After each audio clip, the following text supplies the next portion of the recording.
The rise of Smashing Pumpkins to a level of popularity that's within grabbing distance of your actual Nirvana-type fame has been, by anyone's standards, remarkably swift. Just before the tidal wave of grunge descended, their 1991 debut, Gish, confounded and delighted critics and audiences alike with its stunning amalgam of dark sensual power and delicate silvery spirituality. Taking rock to unique and enticing new dimensions, the Pumpkins established a fervent fan base virtually overnight in Britain in particular, selling out their first UK date at Camden Underworld before the press had even had a chance to catch up with them. And in the willfully wayward form of Billy Corgan, the Pumpkins had a singer who would talk of his desires to challenge the conventions of rock music and its effects, who admitted to being uncomfortable with its inherent masculinity, and how Smashing Pumpkins was his effort of challenging the pain of his own life to make himself stronger. On Siamese Dream, the second album, the band reaches a level of mastery, transferring their highly developed craft into a breathtaking emotional wallop. This week, they're back in London for 4 sellout shows. Billy, England seems to be a bit of a second home for the band in some ways. Is that a good thing or a bad thing? It's good. I mean, it was probably our second priority after America, the places you'd want to break, because the influence that the American markets and the English markets have on the rest of the world are fairly good. So. And when you were growing up in Chicago, what about the influence of the English bands? I mean, British bands supposedly in pockets of years have often been 10 times more influential than supposedly American bands. Yeah. Well, I mean, more so than most of my American contemporaries, I've taken a lot of inspiration from English bands, whether it be like Joy Division or Black Sabbath or David Bowie or... So I've always listened to a lot of English music, and I fell into your typical American fascination with English culture. Your expectations about a different culture, say, than the American culture, now that you've been immersed in so many cultures around the world from touring in the last few years, particularly here in Britain, are you disappointed with it that you're sort of part of it now? No, not necessarily. I just... the novelty of going to foreign places is worn off for me in terms of like having to work. Initially I kind of approached it like a tourist, like, oh, I'm going to all these exotic places, but if you don't understand the culture and you have trouble with the food and in most countries problems with the language barrier, it just kind of grinds you down. I've come to appreciate America not for, whether or not it's a good country, but just because it's easier for me to deal with. Well, an Australian audience is a perfect example. I mean, what would they be expecting? Because if this is your first time there, you've had an awful lot of press for your first visit, if you like, as opposed to other places and it was just one album. There's 2 albums, and you've always been portrayed as this terribly dysfunctional, fighting amongst yourselves type band. Is that what people expected in Australia when you went over there? Well, to answer your question in reverse, I mean, the whole idea of the dysfunctional band and all that, I mean, we talked about those problems long after the problems had been dealt with, but the press just takes things like that and makes it into some kind of, cartoon character story. And as far as what people expect, I think that going to places that are a little more out of the way, like Australia and Japan, the expectations are a little more open. I think you have a little more room to be whatever it is you are. Places like in America and England, I mean, there's so much press and so much media that you almost kind of have to fight to destroy your own mythology. People expect me to be, this brooding, troubled person, and I can be, but I mean, it's not 100% me all the time. And sometimes I get this feeling that people are disappointed when I'm not busting things in half. But what I've realized is the media, in the end, has nothing to do with truth. It has to do with entertainment, and the truth distorted to be entertaining. So all that happens is people just rake through the truth, find whatever feeds whatever monster to keep people interested, I mean, it's hard to explain because I have a little bit of a guilt because at some point I played into it, because you're trying to, you're trying to feed the machine that feeds back to you, and the idea that the more press you get, the more records you're going to sell, and the further along your band can go. So I'm kind of, stuck in the middle, and I'm trying to figure out a way to be who I am, which is a very honest person, and not let it become like this cartoon character thing.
the things that you two did in the early 90s, or in the last couple of years, or maybe even more particularly with Zeropa and Zoo TV, is that they supposedly broke down all the beliefs that people had in them. They broke down the beliefs of sort of rock stardom in the same way as, like, say, Bob Dylan was supposed to have got into this deconstructive way of exploding his own myth and all these sort of things that rock writers write about. Do you think that that's a good way to do things, in order to sort of reinvent yourself, if you like, to break down everything? I think maybe on a obviously much smaller scale, I think I'm kind of doing the same thing, because on one hand we embrace what would be considered typical rock cliches, solos and loud guitars and things like that, but we don't have the penis to go with it. We've stripped away the elves and the girl in the back seat and all that, so we've got all the power that any classic rock band ever had, but we're dealing with like very emotional subjects, and so in the same way we're embracing Spinal Tap cliches, and we're destroying them at the same time. Well, I'm not sure whether you'd agree with me here or not, but I'm sure you'd see the point, which is that for me, within the traditional lineup, say, of a rock and roll band, let's just say, like, bass, guitar, drums, vocals, etc., which is what, say, you might have and what My Bloody Valentine might have. The point is that both of those bands, they're the two bands that I see in the last 5 years that have completely changed the face of that music while remaining, if you like, true to the core of it. Would you accept that? And if so, would you even accept it as praise? Yeah, I mean, but okay, I don't know, it's just maybe a long answer and it may not make any sense, but the artist in me wants to break new territory. The 14-year-old in me wants to achieve the similar results in terms of an audience that were achieved with me at 14 years old. Why did I like Black Sabbath at 8 years old? It had nothing to do with Satan, heavy metal trends. It had to do with sound. So, on one hand, I've tried to embrace the elements of rock that moved me and still move people, power, whatever you want to call it. And in between those picket fences, try and move on to something new. And I feel we have done that on point, but I don't feel like I've gone as far as I want to go. I think the next album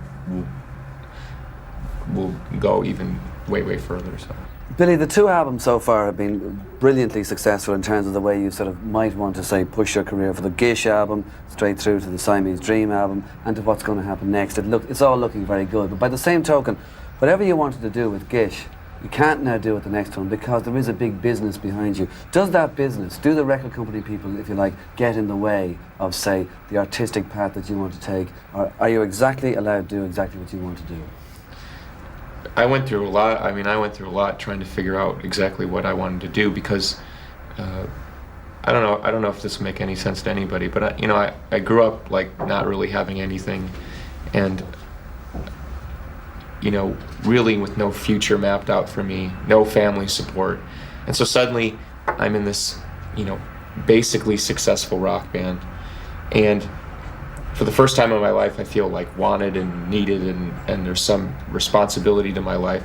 And suddenly it's like, do I risk what is obvious security? I knew if I kept up whatever formulas on Gish that I would be assured of a certain kind of attention. And again, the artist in me saying, no, you have to move on, you have to, and that was completely terrifying to me, because I thought, what if I make a dog of an album and nobody wants to hear it? Then I'm a 25-year-old washout with no future, and I really had to wrestle with those things. And that doesn't sound like very rock and roll or whatever, but it's reality. I really had to face my own fear about what would happen to me if I made a failure of an album. And it was only when I stopped caring about the commercial concerns, about what the record company wanted, about what my friends were telling me, that I really found the music that ultimately became Siamese Dream, because then it came from my heart and I stopped caring about whether it was going to sell or not. And then it had a power all its own. So I feel like since I've been through that, I understand what I need to do now. And with the new music that I've been writing, it's even more artistically bold, I think. So I feel way more comfortable along those lines. Well, Smashing Pumpkins have reached such a position of prominence now in the rock world that, for instance, just take anybody from Joy Division right back around to Morrissey. I'm not necessarily saying that you're in that camp, but you do sort of get a lot of strong reaction, say, from the fans. So by becoming so successful now, by selling up to 2 and 3 and 4 million albums, you would obviously get letters from people that would be pretty heavy. So what about fans' letters? Are they good? Are they bad? Do they make you, make different decisions about your music or what? What kind of effect do they have on you? It depends on the day. Sometimes I get these letters like, I hate my parents and I'm suicidal. And I mean, I'm old enough now to see, the confusion that like 15-year-old people go through in trying to find their own identity and dealing with the world and all those things. And I look back and think, well, it's not that bad, But it's really nice to get a letter from someone who says, your music means a lot to me and it gets me through my day. And I mean, there is a certain amount of vindication in that at least I've taken the bad things that have happened to me and transferred them into something like a little more positive. But there is a point where I just think, I meet kids and they say, oh, you're my idol and you're my hero. And I think, God, I mean, there's so many more people you should have respect for than me. I mean, I'm a pop culture idol or whatever, that doesn't really mean anything in the end. So I walk the line because I know what it's like to be 15 and look up to people. And I mean, for someone who's 15 years old, it's not hard to identify with me because I don't look like a rock star. And, there's not a humongous difference between me and someone who's an adolescent. But there's still a point where I think there's so much more to life than pop culture. So I guess I walk the line.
So there's a lot of people expect an awful lot from you now. I mean, they were expecting a lot from the second album because of the importance of the first or whatever, and they feel they got it. But now they say, right, this is the one. I mean, what's this? The third biggest alternative band? I mean, you said that yourself. Whether you actually meant it or not, you have. I'm never quite sure who you meant actually was the other two. Obviously, Nirvana was one. Who was the other one? Well, I like to think it's Pearl Jam, Nirvana. Yeah, right. Okay. So you mean by an attitude as much as like not necessarily a record company? I think in terms of public perception. Yeah. I mean, there are bands, alternative bands that have sold more records than us. Yeah. But I think the three bands that get mentioned in the same breath in America.